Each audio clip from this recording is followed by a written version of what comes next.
이번 영상은 서경적 구조와 시점 네 번째 시간입니다. 목차봅니다. 묘사의 구조와 시점. 묘사의 구조는 뭐뭐 있죠? 서경적 구조, 심상적 구조, 서사적 구조가 있습니다. 잘 기억해 두세요. 복습합니다.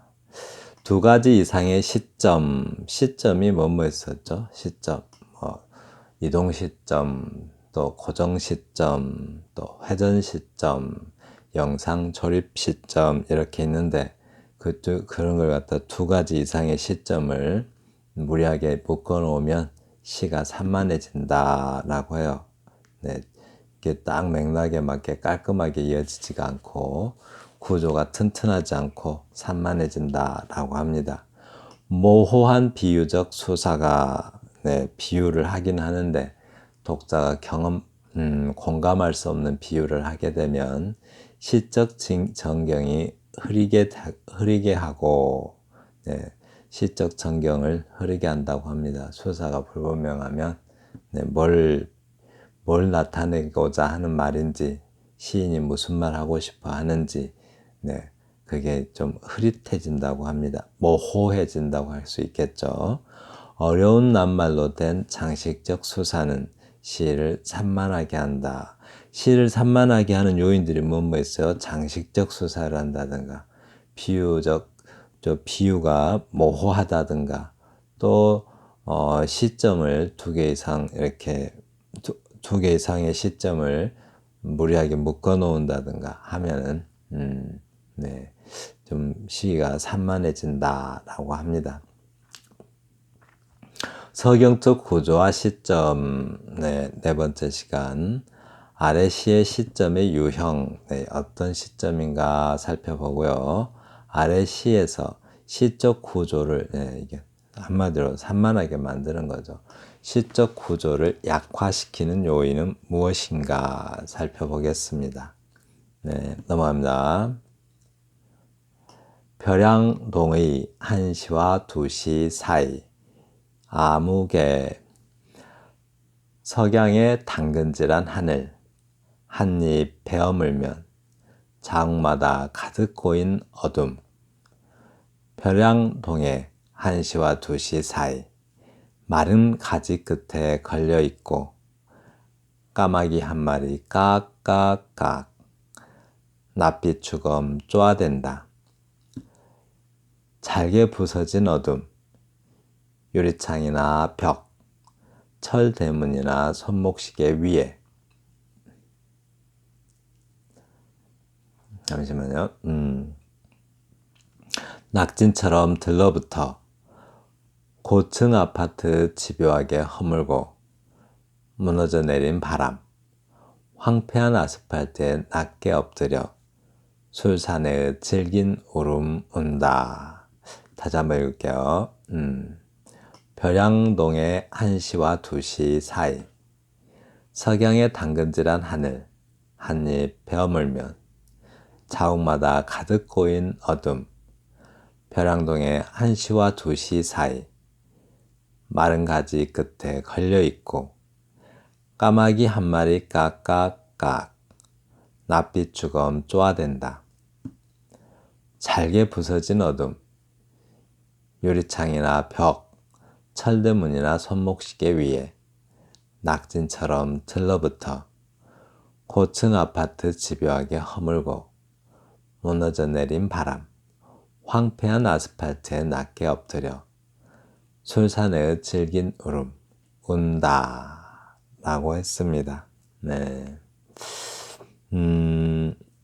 얼핏 보기에는 여기 장면들이 많이 나온 걸로 봐서 장면이 여러 개 나오죠. 여러 개 나온 걸로 봐서 그냥 뭐 회전 시점이죠. 회전 시점인데 근데 이제 한번 차근차근 봐요. 석양의 당근질한 하늘 한입 베어물면 자욱마다 곧 가득 고인 어둠 벼량동의 1시와 2시 사이 마른 가지 끝에 걸려있고 이게 좀 이상하죠. 이렇게 벼량동의 1시와 2시 사이라고 했는데 여기서는 석양이래요. 석양.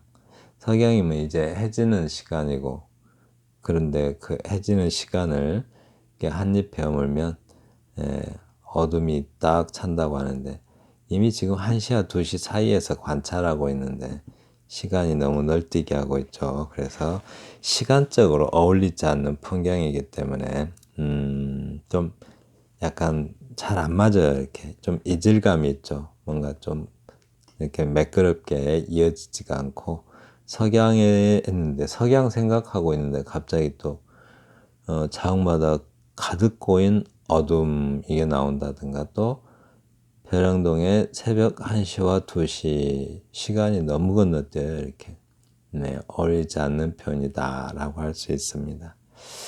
그리고 마른 가지 끝에 걸려있고 까마귀 한 마리 깍깍 낯빛 주검 쪼아댄다. 지금 여기 하늘 풍경 있고, 또 이렇게 자옥마다 어둠 있고, 또 마른 가지 풍경 있고, 계속 바뀌죠. 이런 게 이제 회전 시점이라고 해요. 근데 문제는 지금 새벽 1시나 2시인데 까마귀가 깍깍 낯빛 주검을 쪼아낸다. 까마귀가 올 가능성이 없죠. 그래서 좀 어울리지 않는다라고요. 그러니까 그 시간에 까마귀가 새벽 1시인데 그 시간에 까마귀가 잠자지 않고 운다는 것도 너무 억지스럽고, 뭐 이렇게 만약에 이렇게 억지스러운 어떤 시적 정황을 집어 넣으려면은 그럴 만한 이유를 제시를 해야겠죠. 그때 딱 까마귀가 깨어나서 올 만한 어떤 특정한 어떤 이유, 뭐 특정한 정황을 부여해야 자연스럽게 됩니다. 그래서 여기다가 그래서 이제 그 저자는 이렇게 제안하고 있어요. 여기다가 바람에 깬 이런 말 넣으라고 하는데, 글쎄요. 그러면 어울릴지 조금 나중에 봐요. 네. 그래서 너무 그러니까 시간의 경과, 또 뭐 또 날씨, 이렇게 날씨라고 해야겠죠. 이렇게 어둠의 정도가 이렇게 너무 막 화자 마음대로 변화시키고 있는 것처럼 보이죠. 그러면 이제 읽는 사람이 너무 자기적이다라고 평가할 수도 있겠습니다. 넘어갑니다. 유리창이나 잠깐만요. 잘게 부서진 어둠, 유리창이나 벽, 철 대문이나 손목시계 위에 낙지처럼 들러붙어 뭐가요? 어둠이 낙지처럼 딱 들러붙었대요. 고층 아파트 집요하게 허물고 뭐가요? 어둠이 무너져 내린 바람. 이거는 바람이네요. 바뀌었네요. 그래서 황폐한 아스팔트에 낮게 엎드려 술사내의 질긴 울음을 운다. 네, 고층 아파트. 이걸 제가 아까 어둠이라고 그랬는데 바람이네요. 바람이 그렇게 하고 있다고. 근데 이제 황폐한 아스팔트에 낮게 엎드려 술사내의 질긴 울음 운다. 그러니까 지금 유리창이나 벽, 철대문, 손목시계, 뭔가 이렇게 전묘하고 있는 듯한 느낌이 들죠. 그런데 전묘 대상들 중에서 잘 보시면 새벽 1시에 바깥 풍경인데, 바깥의 풍경인데, 유리창이나 벽, 철대문, 이거는 볼 수 있는, 그러니까 가시권 안에 있는 풍경이죠. 그런데 새벽 1시에 손목시계가 바깥에 있는 것, 이건 좀 어울리지 않는 풍경이다 라고 볼 수가 있겠습니다. 그래서 이런 표현들이 있으면, 그러니까 바깥 풍경이면 풍경 속에서 볼 수 있는 대상이어야 되는데, 그 풍경 속에 또 있을 법하지 않은 물건이 이렇게 있으면 읽는 사람이 정신이 좀 나가겠죠. 혼란스럽고 그럴 수 있습니다. 네. 그래서 어떤 그 회전 시점이든 아니면 고정 시점이든 그 풍경 속에서 풍경을 어떤 묘사할 때는 가시권에서 볼 수 있는 대상들을 네, 첨묘해야 조금 맥락이 이어집니다. 깔끔하게 이어진다고 하죠. 안 그러면 어떻게 돼요? 네, 산만해진다라고 할 수가 있습니다. 그래서 위의 시점의 유형이 뭔가 회전 시점이죠. 이 장면, 저 장면, 여러 장면이 나오잖아요. 그러면 회전 시점이라고 할 수가 있습니다. 그리고 실제로 화자가 본 것, 보고서 관찰한 것이죠. 관찰한 결과죠. 그리고 벼랑동이라는 네, 풍경을 그리고 있습니다. 위의 시의 시적 구조를 약화시키는 요인이 뭔가 뭐뭐 있었어요? 네, 좀 새벽 1시, 2시라는 시간에 어떤 시간이 있는데 그 시간은 공간의 풍경인데 시간적으로 어울리지 않는 표현들이 있었죠. 네. 뭐 까치가 뭐 그 시간에 온다든가 하는 것들은 어울리지가 않죠. 또 시계도 그렇고 대상의 지배적인 이미지와 어울리지 않는 표현이 끼어들면 시적 구조가 불안해진다. 이거 중요하네요. 대상의 지배적인 이미지는 뭐예요? 풍경이죠. 새벽 1시부터 2시까지의 풍경인데 그 이미지와 어울리지 않는 표현이 끼어들면 시적 구조가 불안해진다. 한정적, 조건적 표현, 만약 뭐뭐 한다면 뭐뭐 한다와 같은 그런 표현은 내 시에서는 좀 자기적인 느낌을 주기 때문에 사용해야만 한다면 대단히 조심해서 사용해야 된다라고 지적합니다. 네, 그리고 바깥 풍경인데 새벽 시간에 바깥 풍경인데 이렇게 생뚱맞은 사물이 등장하면은 어울리지 않는 사물이 되죠. 그래서 어떤 시적 구조를 불안하게 만든다라고 합니다. 네. 그리고 지금 위에 시는 회전 시점이죠. 근데 왠지 또 영상 조립 시점 같은 느낌도 있었죠. 네, 어떤 느낌이에요? 뭐 이렇게 잘게 부서지는 어두운 유리창이나 벽, 철대문 손목시계, 특히 손목시계, 그게 거기에 그대로 있다면 조금은 영상 조립 시점인 것처럼 느껴지죠. 네, 사람의 생각 속에서나 가능하지. 어떻게 그런 사물이 있을 리가 없겠죠. 그래서 영상 조립 시점의 느낌도 살짝 있었어요. 그런데 회전 시점이죠. 어떤 차이가 있는가 봐요. 회전 시점, 서경적 구조의 회전 시점은 서경적 구조죠. 회전 시점은 그러니까 회전 시점은 눈으로 관찰한 결과죠. 네, 볼 수 있는 공간, 가시권 안에 있는 물건들을 어, 표현하죠. 그래서 물리적 공간에서 관찰하는 것을 근거하기 때문에 항상 네, 볼 수 있는 거죠. 이렇게 볼 수 있는 것만 묘사가 가능하다. 뭐가요? 회전 시점. 그러니까 항상 눈으로 볼 수 있는 것만 묘사가 가능한 거는 세 가지 다 그렇죠. 뭐요?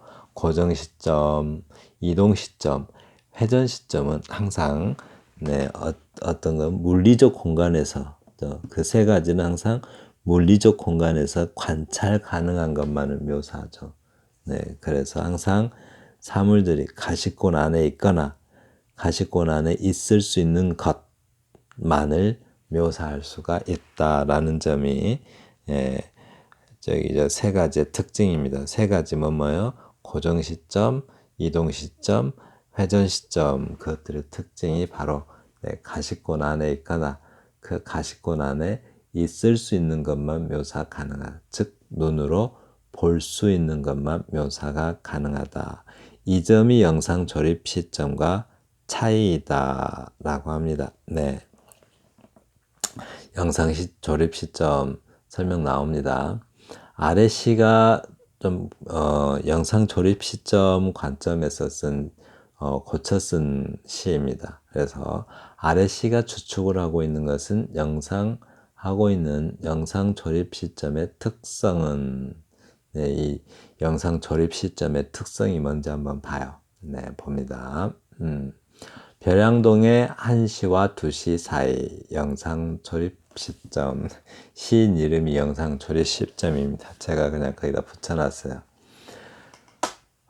나는 본다.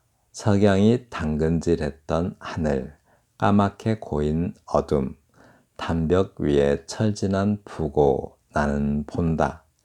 벼량동 1시와 2시 사이, 마른 나뭇가지에서 졸다 깬 까마귀, 한 마리가 쪼아대는 낯빛 주검, TV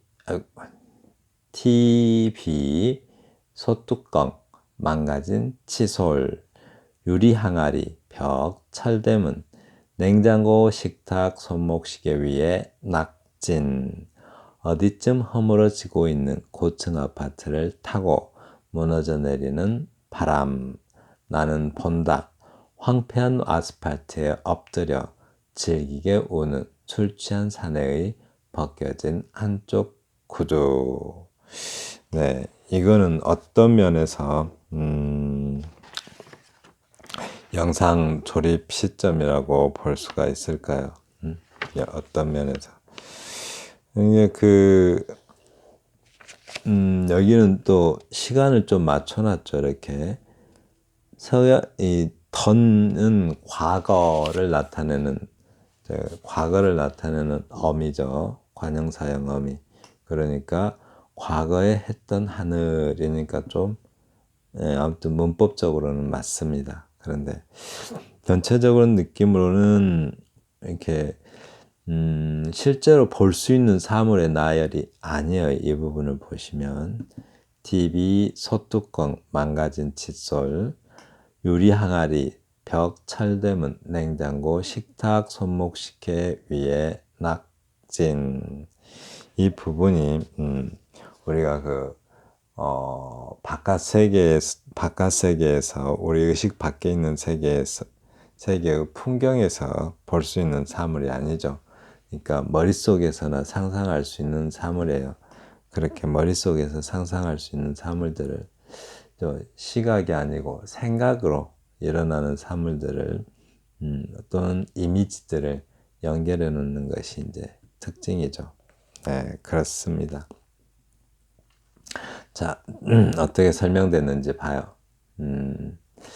아래 시가 주축을 하고 있는 영상 조립 시점의 특성은 하고 설명했는데 바로 영상 조립 시점은 뭐예요? 여기 굉장히 중요하죠. 한마디로 표현할 수가 있죠. 이렇게 마음에 떠오르는 것을 묶어서 이렇게 재구성한 한 것이므로 가시권 사물과 비가시권 사물이 섞여 있어서 오히려 의미 있는 하나의 작품이 된다. 네, 이게 중요하죠. 마음에 떠오르는 것들을 묶어서 재구성한 것이므로 가시권 안에 없는 사물도 쓸 수가 있다는 거예요. 그래서 오히려 하나의 의미 있는 작품이 된다. 그런데 이제 앞에 첫 번째 원작에 나온 것처럼 가시권 밖에 있는 사물이 딱 하나밖에 없으면은 잘못 표현한 것으로 이렇게 생각할 수가 있겠죠. 네, 조금 맥락에 맞게 써야 합니다. 그러나 서경적 구조의 회전 시점에서는 그렇게 쓰면 어색해진다라고 해요. 네, 그렇습니다. 그러니까 회전 시점은 눈으로 볼 수 있는 것을 묘사하죠. 그런데 영상 조립 시점은 영상이 뭐죠? 영상? 마음의 물과 거울에 비춰지는 그 그림자들처럼 그것도 영상이죠. 물이나 거울에 비춰지는 그런 그림자들이 영상입니다. 그런데 또 심리적 관점에서 우리 마음에 물과 거울에 비춰지듯이 마음에 비춰지는 사물의 모습들도 영상입니다. 그 영상들 조립해 놓는 게 영상 조립 시점입니다. 좀 이해가 확실히 되시죠? 그 느낌상. 네. 그럼 이제 모범적인 회전 시점으로 개작해 놓은 걸 좀 봐요. 이렇게. 모범적인, 이 경우가 좀 모범적이라고 합니다. 한번 볼게요. 어제의 석양이 당근질했던 하늘, 자국마다 까맣게 고인 어둠, 벼랑동 1시와 2시 사이, 마른 가지끝마다 걸려있고, 졸다 깬 까마귀 한 마리, 새벽은 낯빛 죽음을 쪼아댄다. 그때마다 잘게 부서지는 어둠, 유리창이나 벽, 철대문 위에 낙진처럼 들러붙어 고층 아파트를 집요하게 허물고 무너져 내리는 바람, 황폐한 아스팔트에 낮게 엎드려 술 취한 산에 질긴 울음 소리를 낸다. 네, 이렇게 쓰면은 좀 그 모범적인 회전 시점이 된다라고 해요. 근데 이것도 좀 살펴봐요. 어제의 석양이 당근질했던 하늘 했는데, 네, 자국마다 까맣게 고인 어둠. 이 자국마다 빼도 될 것 같죠, 이렇게. 그죠? 그래서 어제 당근질해서 지금은 까만, 어제라는 말도 이렇게 어제라고 하면 어제 당근질했던 하늘이 지금은 까맣게 고인 어둠이 됐다고 그래요. 자국마다 까맣게 고인 어둠이라고 합니다. 네, 지금 어둡대요. 새벽 몇 시니까요? 1시, 2시니까. 근데 이제 새벽 이 전체가 전체적으로 보면 새벽 시간 풍경에서 물리적으로 관찰 가능한 물상들만 이렇게 전묘하듯이 묘사하고 있죠. 네, 이런 하나씩 각각의 정황들을 마치 전묘하듯이 묘사하고 있습니다. 그런데 과연 새벽 시간에 볼 수 있는 것들만 읽다고 말할 수 있을지 조금 의문이 가는 부분이 있어요. 이건 순전히 제 개인적인 생각입니다. 까마귀는 이 까마귀는 야행성 동물이 아니죠. 야행성 동물이 아니기 때문에 밤에 깨어난다고 해서 뭘 쪼아댄다든가 운다든가 그런 일 없어요. 그냥 까마귀가 밤에 깨어나면 두려움에 떨어서 아무 소리도 안 냅니다. 그냥 가만히 있겠죠. 그래서 이 부분도 네, 딱히 적절한 표현이 될지는 좀 의문이 간다라고 할 수도 있겠죠. 왜냐하면 이거는 회전 시점으로 표현했잖아요. 영상 조립 시점이 아니고 생각에서 마음에 떠오르는 것을 표현한 것이 아니고, 그죠? 본 것, 네, 그 감각한 것을 표현하는 것이기 때문에 좀 가능하지 않다라고 말할 수도 있을 것 같아요. 네, 넘어갑니다. 자, 시 한 편 더 보겠습니다. 아래 시가 구조적으로 불안한 느낌을 주는 이유는, 자, 봐요. 바람. 늘 솔밭에 놀지만 솔잎 속엔 없다. 참새 주둥이를 닦아주다. 몹시 화가 나면 미루나무에 걸터 앉는다.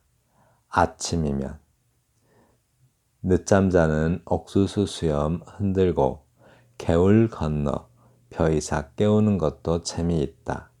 술잔보다 먼저 오기도 하고 분내보다 먼저 가기도 한다. 늘 치마통은 대불이지만 치마 속엔 없다라고 합니다. 이게 시가 어려운 부분은 없죠. 그런데 이제 잘 가다가 어디선가 탁 막히는 느낌이 좀 들죠. 뭔가 탁 막히는 느낌이 들어요. 얼핏 보기에는 그냥 보시면 여기 봐요. 여기는 솔밭이 나오고 솔밭의 장면이 나오죠. 또 여기는 무슨 참새 주둥이가 나오고, 미루나무에 걸터 앉아 있는 참새 주둥이가 나오고, 또 아침이면 옥수수 수염이 나오고, 장면이 계속 바뀌죠. 벼이삭 깨우는 장면도 나오고. 이렇게 보면 얼핏 보기에는 회전 시점처럼 보이죠. 네. 그런데 그냥 보면 회전 시점인데 이것이 그냥 보면 회전 시점인데 만약 이 장면이 이 부분을 보면 술잔보다 먼저 오기도 하고 분내보다 먼저 가기도 한다 라고 해요. 참, 네. 그리고 치마통은 대불이지만 치마 속엔 없다. 대불 즉 데리고 다닌다 이런 말이에요. 가까이 둔다. 네. 치마통은 가까이 두지만 치마 속엔 없다라는 뜻인데요. 아, 그렇죠. 이 장면들이 실제 보고 본 어떤 뭐랄까, 실제, 사실적 관점에서, 어떤 실제적 관점에서 사실적 지각이라면, 이건 뭐, 여기만 빼면 영락없는 회전 시점으로 보이죠. 근데 지금 이것들이 전부 다, 어떤 좀 실제성을 나타내기 위해서 좀 사실적 관점처럼 보이는 것들을 빌려온 듯해요. 예를 들어서 뭐랄까 전부 다 어떤 서경적 장면, 서경적 정황인데 딱 여기 한 군데만 그저 여기 딱 여기 한 군데만 뭔가 관념적 정황으로 보이죠. 대단히 이질적으로 보입니다. 너무 이질적으로 보이면 시가 또 산만해진다라는 평가를 받을 수도 있죠. 근데 만약에 이게 이제 뭐랄까 회전 시점으로 본다면 너무 어울리지 않는 표현이죠. 네, 너무 어울리지 않는 표현이어서 이 부분이 바로 이 바람이라는 것. 네, 이 제목이 여기 바람이잖아요. 이 바람. 바람의 정체가 그죠? 뭐 솔밭에서 놀지만 솔밭이 아닐 것 같죠. 이제부터는 솔잎 속엔 없다. 네, 솔밭이 아니고 솔잎도 솔잎이 아니겠죠. 참새 주둥이를 닦아주다. 이 참새가 네, 참새가 아니고 사람이겠죠. 이제 바람이잖아요. 바람. 네, 사람이겠죠. 아마 여자일 것 같아요. 화가 나면 미루나무에 걸터앉는다. 아침이면 늦잠 자는 옥수수 수염만 들고 이것도 진짜 옥수수 수염이 아니겠죠. 사람의 수염일 수도 있을 거고 개울 건너 벼이삭 깨우는 것도 아이고 그죠? 예, 벼이삭 사이로 네, 누구 만나러 가는 것 같아요. 이제 다 달라 보이죠. 이제 그래서 술잔보다 먼저 오기도 하고 네, 오가는 거리가 벼이삭도 있고 그런가 봐요. 분내보다 먼저 가기도 한다. 일 끝났으면 네, 돌아가야죠. 그래서 이 부분을 보면 전체 내용이 이 바람이라는 것은 사람, 남녀가 만나서 불륜관계를 나타내는 바람이라는 것을 알 수가 있죠. 네, 그래서 이거는 얼핏 보기에는 회전 시점 같지만 또 생각으로 만들어낸 장면들이잖아요. 아주 다 생각으로 만들어낸 장면이기 때문에 영상 조립 시점이라고 할 수가 있습니다. 조금 영상 조립 시점에 대한 이해가 되실까요? 만약 이게 없고 진짜 보고 관찰한 것이라 즉 관찰한 결과로서 이렇게 시를 썼다면 그죠? 서경적 정황이라면 회전 시점이 맞죠. 그런데 이걸 보니까 이제부터 뭐예요? 치마통도 그냥 치마통이 아니고 그죠? 뭔가 다그 불륜 관계를 의미하는 그죠? 서로 만나러 왔다 갔다 하다 보면 벼이삭도 깨우고 그러겠죠. 이렇게 이렇게 네, 옥수수 수염도 그 옥수수 수염이 아니겠고 사람의 수염이겠죠. 늦잠 자는 옥수수 수염하고 이렇게 표현을 굉장히 잘한 것 같아요. 멋지죠. 이렇게 표현했다는 건. 그 문제는 이 모든 것이 다 어떤 생각에 의해서 만들어진 장면이라는 거예요. 그래서 영상 조립 시점이다 라고 말할 수가 있습니다. 네. 그래서 위의 시가 구조적으로 불안한 느낌을 주는 이유가 뭔가 아까 좀 전에 설명했죠. 전부 다 바람을 구체적으로 형상화하는 데 초점을 두었잖아요. 그래서 마치 실제적 관점에서의 사실적 지각을 하고 있는 것처럼 보이지만 다만 아주 이질적인 느낌의 관념 표현이죠. 이렇게. 그래서 묘사된 인간의 바람기에 초점을 맞추었다. 너무 이질적인 느낌을 주면 뭔지 불안해요. 이렇게. 네, 구조가 불안한 구조라는 느낌을 줍니다. 그리고 다른 시적 정황과 어울리기 어려운 이질적인 식구는 시의 전체 구조를 훼손한다. 이 말 좀 잘 알아두세요. 전체 맥락과 어울리기 어려운 이질적인 식구는 네, 시의 전체적 구조를 훼손한다. 잘 기억해 놓으세요. 너무 이질적인 표현은 시 전체 구조를 훼손해서 시의 구조가 불안해집니다. 다른 모든 식구가 서경적 요소일 때 하나의 관념적 요소가 끼어들면 작품의 통일성과 유기성이 파괴된다. 너무 이렇게 비유를 한다고 해서, 은유를 한다고 해서 너무 이렇게 이질적으로 느껴지게 표현을 하면 위에 시처럼 왠지 유기성이 파괴되고 통일성과 유기성이 파괴돼서 구조가 불안해진다라고 합니다. 네. 위의 시에서는 1, 2, 3, 5연은 서경적 요소인데 4연만 관념적 요소다. 네. 하나 다 이렇게 해놓고 딱 하나만 이렇게 관념적 요소를 주면서 나머지가 다 원래 관념이었다라고 말해주면 불안한 어떤 구조를 갖게 된다라고 합니다. 네. 지금까지 잠깐만요. 서경적 구조와 시점 네 번째 시간이었습니다. 감사합니다.